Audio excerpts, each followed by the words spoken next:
कजरा की धार बा अरे कटोर यही आखिया कहीं बनती तलवार यही आखिया कहीं बनती तलवार यही आखिया।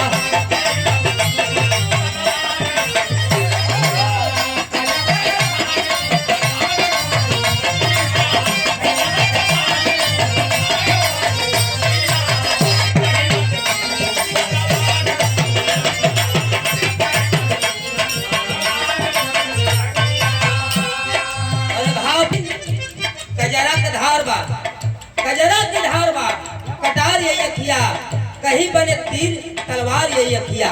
ये आप कहाँ कौन कौन काम करे ले मतारी अपने बेटवा के कौन निगाह से कौन नजर से देखा ले कैसे बेटवा के अपने उतार के नजरिया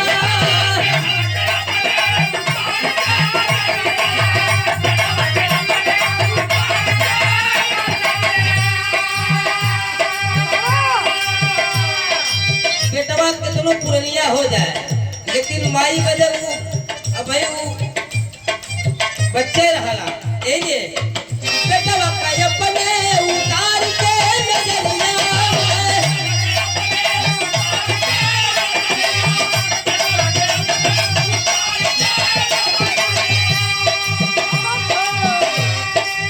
अब कहे माई लाल मोरे आखी के पुतरिया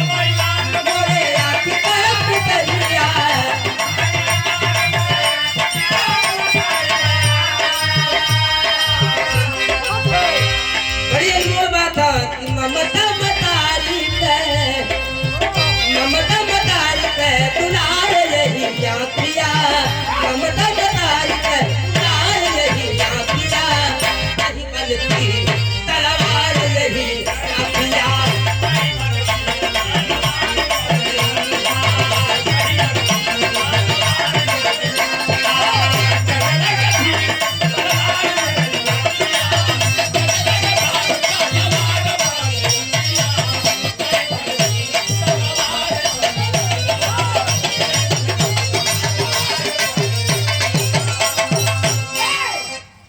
मतारी की बात हो गई मतारी अपने बेटवा के कोने निगाह से कोने नजर से देखा ले काम सोचे ले लेकिन दूसरे बंद में बड़ी अनमोल बात अखिया ही अखिया काट के रैया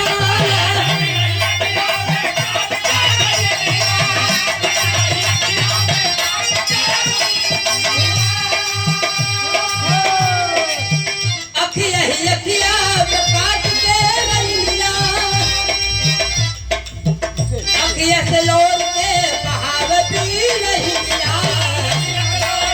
बहावती नहीं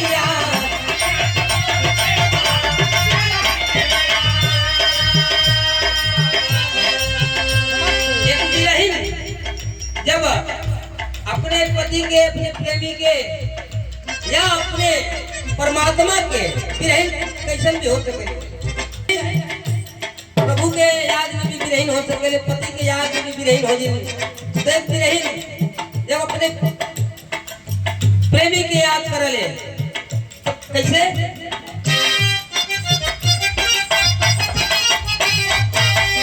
अखिया ही अखिया में काट के रैया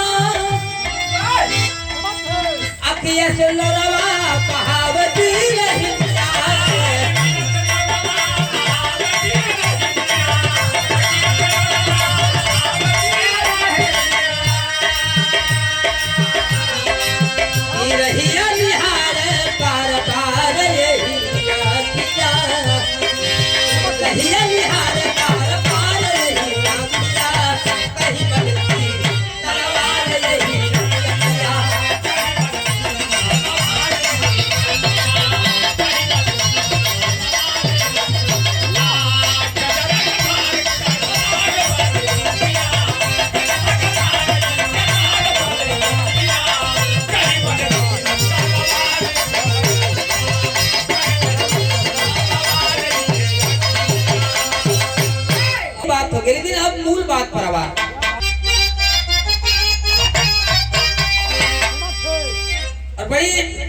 गंभीर बात कभी लिखले उन्हें हाँ कि रखते निगाह। देखा अभी तीसरा नजर जाता, अभी तीसरा नजर कहाँ जाता? कि रखते निगाह हमारे हिंद का पहाड़िया।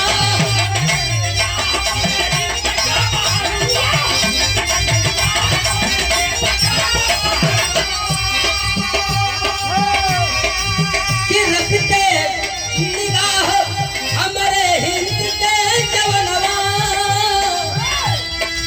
और यकिया करे के दुश्मनवा।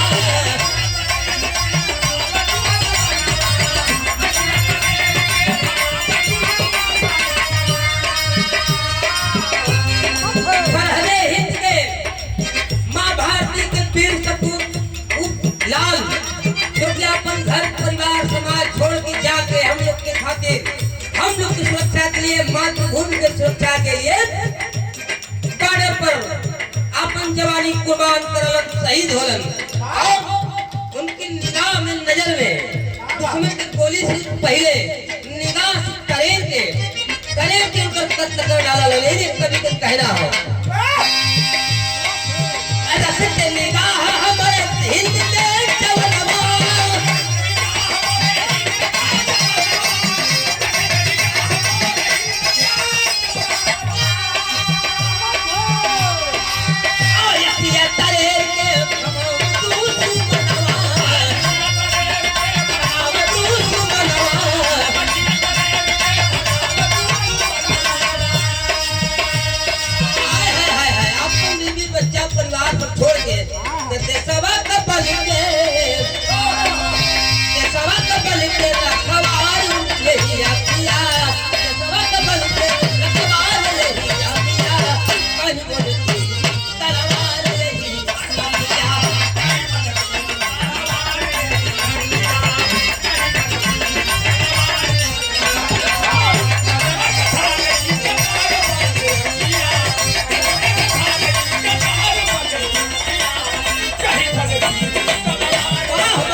मतारी अपने बिटवा के उन्हें निगाह से कोने आँख से देखलिन, दुलार करलिन। दूसरा बंद में बिरहीन अपने प्रेमी के लिए कोने निगाह से कोने आँख से देखलिन, सोचलिन। तीसरा बंद में फौजी जवान माँ भारती के लाल खाली निगाह से ही भारत की रक्षा कर ले वालन, गोली तो बाद में चलावे को पड़ला। लेकिन अब तीसरा और आखिरी बंद में बड़ी गजब की बात हो, इस समाज के लिए, हमारे आप के लिए, सबके लिए लागू होती बात। कौन बात?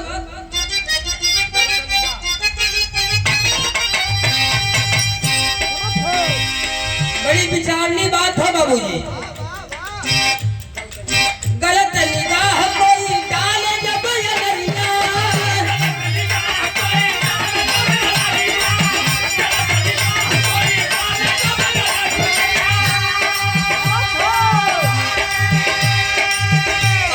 छेड़कान दे सयान के मेहरिया।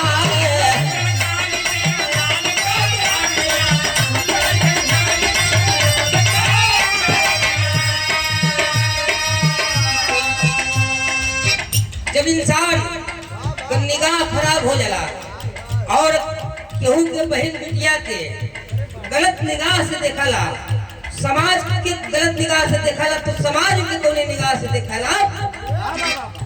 गलत निगाह कोई डाल दे नरिया,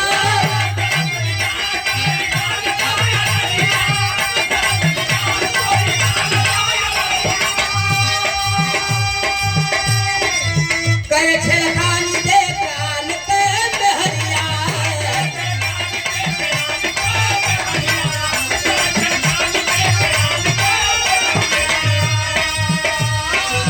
तो ऐसे आदमी के समाज क्या करला?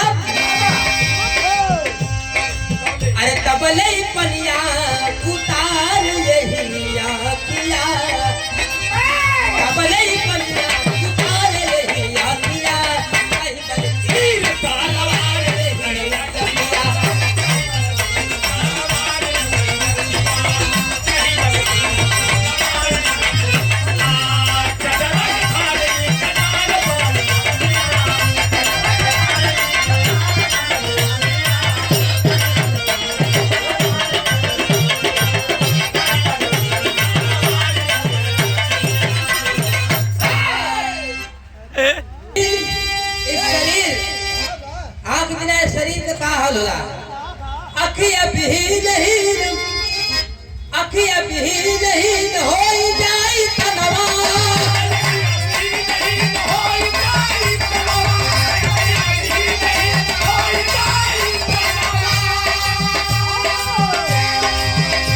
नहीं रहला त सूरदास कही के ताना मारी जहनवा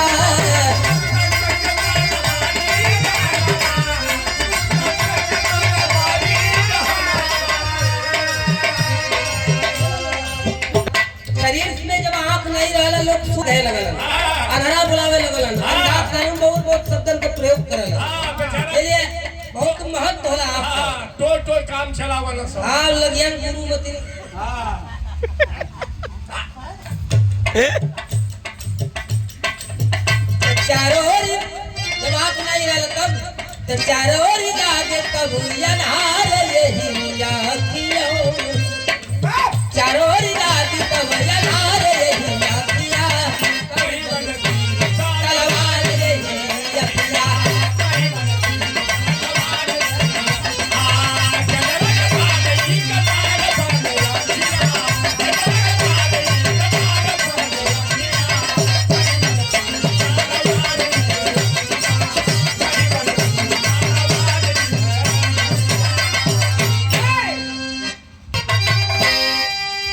रामदेव चंद्रिका का पावन चरणवा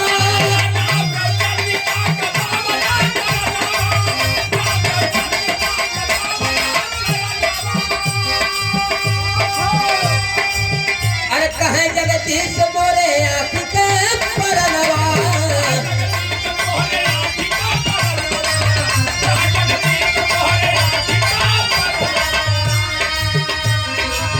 कहे जगदीश